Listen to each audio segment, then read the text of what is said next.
हम रहें या न रहें ये देश रहना चाहिए, हम झुके या न झुके ये देश न झुकना चाहिए। हम रहें या न रहें ये हिंदुत्व रहना चाहिए, हम रहें या न रहें हिंदुत्व न झुकना चाहिए। हम रहें या न रहें ये सनातन रहना चाहिए, हम रहें या न रहें सनातन न झुकना चाहिए। गद्दारों ने राणा को झुकाना चाहा, वन में घास की रोटियां खाई पर मान न झुकाने दिया। वीर शिवाजी ने बलिदान दिया, न देश झुकने दिया, न सनातन झुका। रानी लक्ष्मीबाई ने सर कटाया लेकिन देश नहीं झुकने दिया। वीर सपूत ने भारत की वीरांगनाओं ने देश और धर्म के लिए बलिदान दिया पर सनातन को झुकने नहीं दिया। चंद्रशेखर आजाद, भगत सिंह ने, सुभाष चंद्र बोस ने बलिदान दे दिया पर देश और सनातन को अपमानित नहीं होने दिया।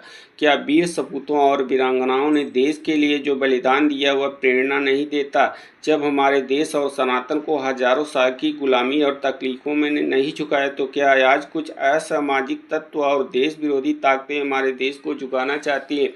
क्या आप ऐसा होने देंगे? क्या आज भारत माता आज करा नहीं रही? क्या आज का हिंदुत्व केवल दिखावे के लिए? क्या आज भारत के लोग अपने देश का मान झुका देंगे? क्या आज सनातन में वीर सपूतों की कमी हो गई? मैं ऐसा इसलिए बोल रहा हूँ, जब आज देश की प्रगति आसमान पर है तब आज विधर्मी और असामाजिक तत्व के लोग सनातन को बांट कर अपना उल्लू सीधा करना चाहते हैं। और सबसे बड़ी बात कि क्या आज हिंदू तो खालिश दिखावे के लिए?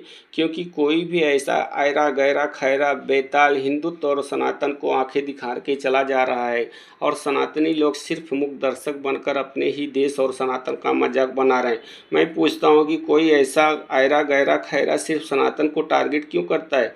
क्योंकि सनातनी सिर्फ मुख दर्शक बनकर रहता है और कोई भी धर्मी अपने धर्म के खिलाफ नहीं जाता, सिर्फ सनातनी ही अपने धर्म के खिलाफ जाता है, बोलता है। अब समय आ गया है, अब जो भी सनातन के नाम पर सिर्फ सनातन को बदनाम करके निकल जाते हैं उनको जवाब देना ही पड़ेगा।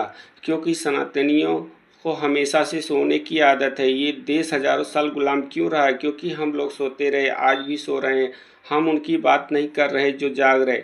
अब समय आ गया है, सनातन में रहकर सनातन का अपमान नहीं होने देंगे। गद्दारों को सबक सिखाना ही पड़ेगा और जो विधर्मी सनातन पर ज्ञान देने आ जाते हैं उनको भी जवाब देना पड़ेगा।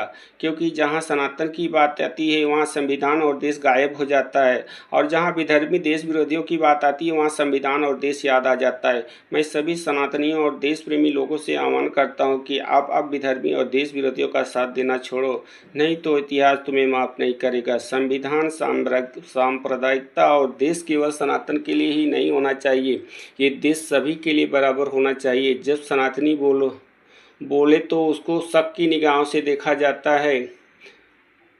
ये इसका एजेंट है, उसका है, फला का है, वो फला है। और जब भी धर्म की बात आएगी तो सबको संविधान और देश याद आता है। क्या कारण है कि आज सनातन और देश की सशक्त सरकार होने के बावजूद लोग सरकार और सनातन दोनों को ख़त्म करना चाहते हैं? सारे विधर्मी और देश विरोधी ताकतें मिलकर आज देश को बर्बाद करना चाहते हैं और हम मूक दर्शक बनकर देख रहे हैं। क्यों भाई? जब आज देश आसमान की ऊंचाइयों को छू रहा है तब देश में असामाजिक तत्व और देश को गर्द की तरफ धकेलना चाहते हैं। आज जब देश का सम्मान देश विदेश में अपनी पताका फहरा रहा है तब भी देश विरोधी ताकतें देश को अस्थिर करने का ख्वाब क्यों देख रहे हैं? क्यों ऐसे लोगों को देश की जनता और उनका विरोध क्यों नहीं करती? विधर्मी ताकतें और देश विरोधी ताकतें देश को अस्थिर करना चाहती हैं। जब विधर्मियों और देश की विरोधियों को की बात आएगी तब संविधान और देश याद आता है। जब विधर्मी कुछ बोलेंगे तो उन्हें संविधान और देश याद आता है। जब दूसरे की बात आएगी तो वह फला का प्रवक्ता है, फला का समर्थक है, फला फला हो जाता है। ये सभी देशवासियों और सनातियों से बोलना चाहता हूँ कि अब समय आ गया है कि स्वयं की ताकत को पहचानो, नहीं तो ये देश विरोधी ताकतें और प्रोपेगेंडा करने वाले लोग तुम्हें गुलाम बनाने का ख्वाब देख रहे हैं। यदि तुम सोते रहे तो तुम्हारा अंत निश्चित है और जाग गए तो विधर्मियों और प्रोपेगेंडा करने वालों का अंत निश्चित है। मैं ये सब इसलिए बोल रहा हूँ कि अभी जो जेनजेट के नाम पर जो देश और सरकार के साथ हुआ वह सिर्फ जायज़ और नाजायज़ दोनों हो सकता है। जायज़ को माना जाएगा, नाजायज़ को ठेंगा दिखा दिया जाएगा। वह सिर्फ असामाजिक तत्वों, देश विरोधी लोगों और देश के गद्दारों द्वारा रचित देश विरोधी ताकतों का खेल प्रयोग में लिया गया। जब जेनजेट का आंदोलन खत्म हुआ, जो प्रेस कॉन्फ्रेंस और इंटरव्यू हुआ, आप सिर्फ गहन अध्ययन कर लो, जवाब मिल जाएगा।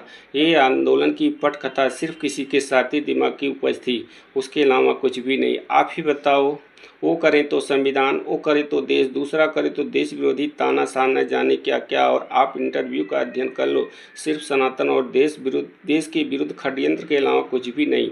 एक षड्यंत्र किसी देश प्रेमी युवा और पढ़े लिखे युवा की हो ही नहीं सकती। जो युवा समझदार, देश प्रेमी और गद्दार नहीं होगा, वो इन सब में पड़ेगा ही नहीं। ये सिर्फ देश विरोधी ताकतों की मिलीभगत का षड्यंत्र है। षड्यंत्र किसी और का और इम्प्लीमेंट युवा के नाम पर हो रहा है। देश के खिलाफ लंबी साजिश के अलावा कुछ भी नहीं।